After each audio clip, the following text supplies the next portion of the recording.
Du bienheureux Don Colomba Marmion, le Christ vit de l'âme suite, grand B la vie pour Dieu. Cinquièmement, la vérité dans la charité, deuxième entretien. Suffit-il que nos actes soient vrais, conformes à notre condition de créature raisonnable soumise à Dieu, librement accomplis, conformes à notre état, pour être des actes de vie surnaturelle? Non, cela ne suffit pas. Il faut encore, et c'est ici le point capital, qu'il procède de la grâce, qu'il soit accompli par une âme ornée de la grâce sanctifiante. C'est ce que saint Paul indique par ce mot « in caritate ».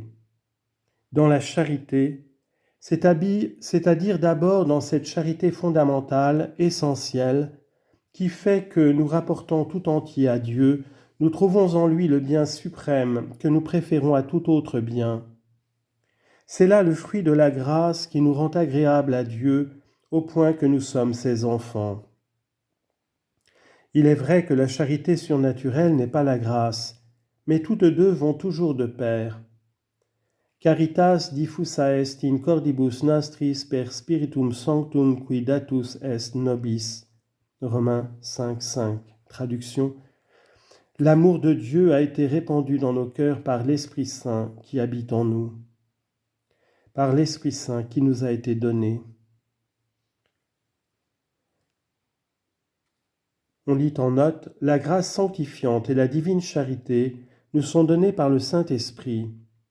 Car la grâce habituelle et le don surnaturel de la charité ne se distinguent l'une de l'autre que comme le soleil se distingue de ses rayons. La grâce sanctifiante, c'est la vie de l'âme.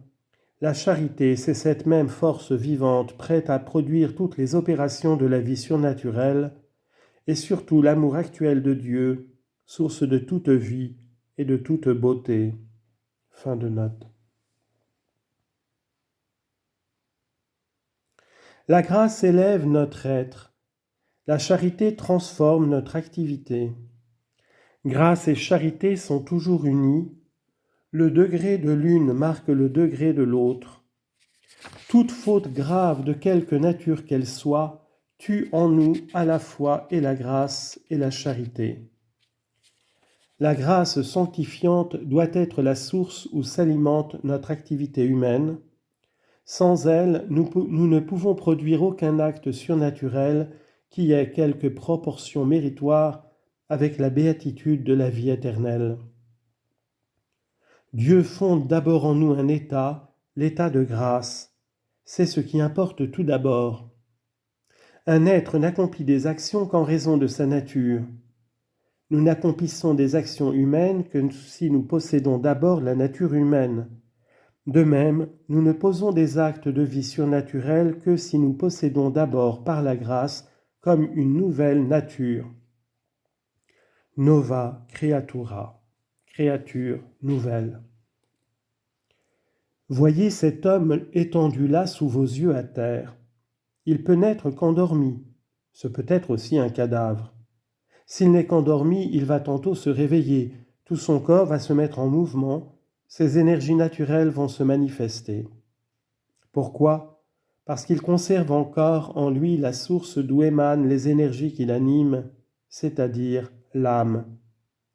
Mais si l'âme est absente, le corps ne remuera plus. Vous aurez beau le secouer, il demeurera dans sa froide inertie de cadavre. Aucune activité ne jaillira désormais de ce corps de mort. Le principe vital d'où dérivaient ses énergies l'a quitté. Ainsi en est-il de la vie surnaturelle.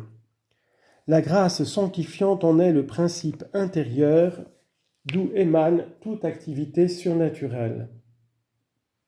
Si l'âme possède cette grâce, elle peut produire des actes de vie surnaturellement méritoires. Sinon, l'âme est aux yeux de Dieu une morte. On lit en note. Bien entendu, ce n'est là qu'une comparaison qui sert à nous montrer la nécessité de la grâce comme principe vital surnaturel. Mais l'âme en état de péché mortel peut, par le sacrement de pénitence, revivre en retrouvant la grâce. De plus, l'âme doit s'y préparer et y recourir par des actes libres surnaturels c'est-à-dire accomplie sous l'impulsion du secours actuel surnaturel donné par Dieu, de crainte, d'espérance, de charité et de contrition. Fin de note. Le Christ Jésus a donné une comparaison qui fait bien comprendre ce rôle de la grâce en nous. Notre Seigneur aimait à se servir d'images qui rendent la vérité aisée à saisir. C'est après la scène, notre divin Sauveur quitte le cénacle avec ses disciples pour se rendre au mont des Oliviers. Sur sa route en sortant de la ville, il traverse une colline couverte de vignobles. Cette vue inspire au Christ Jésus son premier discours. « Vous voyez ces vignes, dit-il à ses apôtres, eh bien la vraie vigne c'est moi, vous êtes les branches. Celui qui demeure en moi et moi en lui, celui-là porte beaucoup de fruits, parce que sans moi, vous ne pouvez rien faire. De même que le sarment ne peut porter de fruits s'il ne reste uni au tronc, de même en est-il de vous si vous ne demeurez unis à moi par la grâce. La grâce est la sève qui monte de la racine dans les branches. Ce n'est pas la racine ni le tronc qui porte des fruits, c'est la branche. Mais la branche unie par le tronc à la racine et tirant de la racine la sève nourricière. Brisez la branche, séparez-la du tronc, ne recevant plus la sève, elle se dessèche et devient du bois mort, incapable de produire le moindre fruit. De même en est-il de l'âme qui ne possède pas la grâce. Elle n'est pas unie au Christ, elle ne tire pas de lui cette sève de la grâce surnaturelle qui la rendrait surnaturellement vivante et féconde. Ne l'oubliez pas, le Christ seul est la source de la vie surnaturelle. Toute notre activité, toute notre existence n'a de valeur pour la vie éternelle que pour autant que nous sommes unis au Christ par la grâce.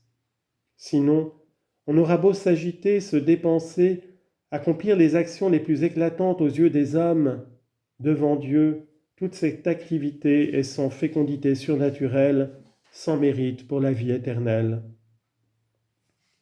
Vous me direz, ces actions sont-elles donc mauvaises ? Non, pas nécessairement. Si elles sont honnêtes, elles ne laissent pas d'être encore agréables à Dieu, qui parfois les récompense par des faveurs temporelles. Elles donnent à celui qui les accomplit un certain mérite au sens très large du mot, ou plutôt, il y a quelque convenance à ce que Dieu ne les laisse pas sans quelque récompense. Mais comme la grâce sanctifiante fait défaut, il n'y a pas entre ses actions et l'héritage éternel que Dieu n'a promis qu'à ceux qui sont ses enfants par la grâce. Si filii et heredes, si vous êtes des fils, donc des héritiers. Romains 8, 17. La proportion est nécessaire, la proportion nécessaire. Dieu ne peut reconnaître dans ses actions le caractère surnaturel requis pour qu'il les compte pour l'éternité.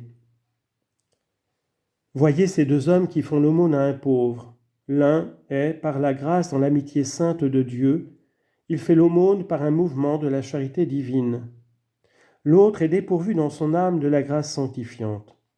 Tous deux accomplissent extérieurement la même action, mais aux yeux de Dieu, quelle différence! L'aumône du premier lui vaut un accroissement d'un bonheur infini et éternel. C'est de lui que notre Seigneur a dit qu'un verre d'eau donné en son nom ne restera pas sans récompense. Matthieu 10, 42.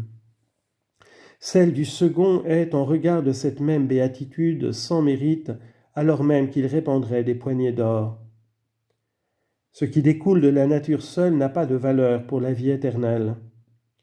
Sans doute Dieu, qui est la bonté même, ne regardera pas sans bienveillance les actes honnêtes accomplis par le pécheur, surtout quand ce sont des actes de charité envers le prochain, exécutés non par ostentation humaine, mais par un mouvement de compassion envers des malheureux. Souvent même, et c'est là un grand motif de confiance, la miséricorde incline Dieu à octroyer à ceux qui s'adonnent à ces actions charitables des grâces de conversion qui leur rendront finalement le bien suprême de l'amitié divine, mais c'est la grâce sanctifiante seule qui donne à notre vie sa véritable signification et sa valeur fondamentale.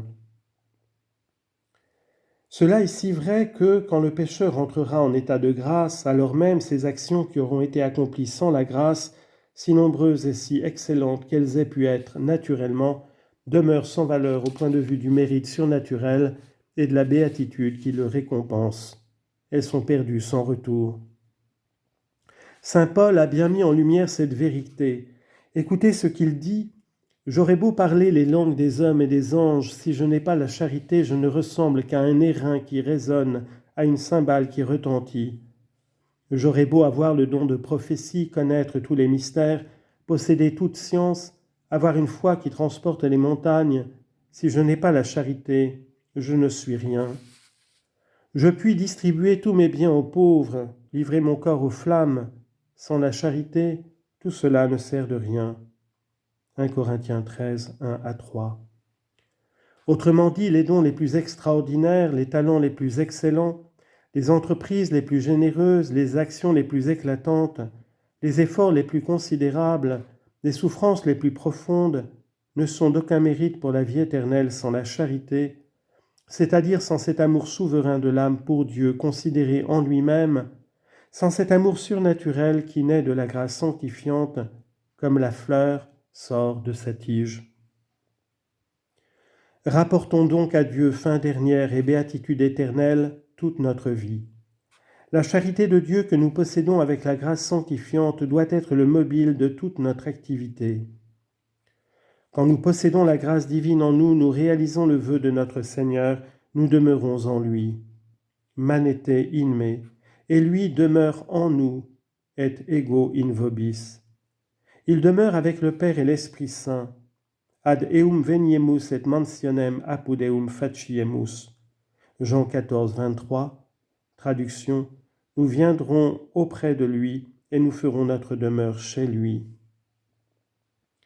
La Trinité sainte qui habite vraiment en nous comme dans un temple n'y reste pas inactive. Elle demeure pour nous soutenir sans cesse afin que notre âme puisse exercer son activité surnaturelle. Pater meus usque modo operatur et ego operor. Jean 5, 17. Mon Père jusqu'à maintenant travaille et moi aussi je travaille. Vous savez que dans l'ordre naturel, Dieu par son action nous soutient sans cesse dans l'existence et dans l'exercice de nos actes, c'est le concours divin. Ce concours divin existe aussi dans l'ordre surnaturel. Nous ne pouvons jamais agir surnaturellement que si Dieu nous donne la grâce d'agir. Cette grâce, à cause de son effet transitoire, se nomme actuelle, en opposition, dans notre langage, à la grâce sanctifiante, qui étant de sa nature permanente, s'appelle grâce habituelle. Elle fait partie de cet ensemble admirable qui, avec la grâce sanctifiante, les vertus infuses, les dons du Saint-Esprit, constituent l'ordre surnaturel. Dans l'exercice ordinaire de la vie surnaturelle, elle n'est autre que le concours divin appliqué à l'ordre surnaturel. Mais dans des occasions spéciales qui résultent de l'état de notre âme depuis le péché originel, ténèbres de notre intelligence, faiblesse de notre volonté, distraite de la recherche du vrai bien infini par la concupiscence, le démon et le monde, ce concours divin se traduit et se manifeste d'une manière également spéciale. Illumination particulière de l'intelligence, force plus grande donnée à la volonté pour résister à une grave tentation ou accomplir une œuvre ardue. Sans ce secours particulier que Dieu accorde à la prière, nous ne pourrions atteindre le but suprême, nous ne pourrions, comme dit le Concile de Trente, persévérer dans la justice. On lit en note. Cependant, il est bien évident que l'âme en état de péché mortel peut recevoir des grâces actuelles surnaturelles qui éclairent son intelligence et affermissent sa volonté dans l'œuvre de sa conversion. Mais chez elle, ces grâces ne se rattachent pas, comme pour l'âme qui possède la grâce sanctifiante, à ce concours divin dont nous parlons et qui conserve la grâce sanctifiante dans l'âme des justes. L'Esprit Saint meut le pécheur vers la conversion, il n'habite pas dans son âme. Fin de note. Telle est donc dans ces grandes lignes la loi fondamentale de l'exercice de notre vie surnaturelle.